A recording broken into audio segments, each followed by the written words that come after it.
Mm-hmm.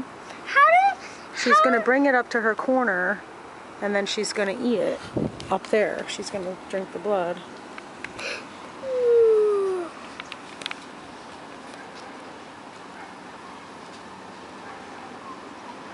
When is she going to drink it? Oh, maybe she's not hungry? Or I don't know. Let's see what she's doing.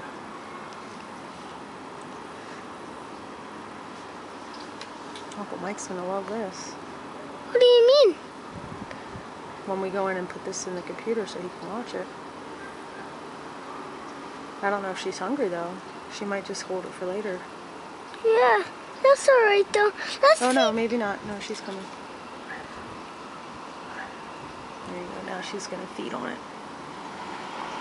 And then she'll drop it when she's done. I want to feed the other Okay, spider. yes, relax. But what are you feeding? We'll have to see if we can find another moth. Or a fly or a mosquito. See if that moth is in there. You didn't see it? Yeah, I didn't see it. I don't really See, now it's focusing really good. Oh, no, there. There we go. That's pretty cool. Mom, what are you doing? We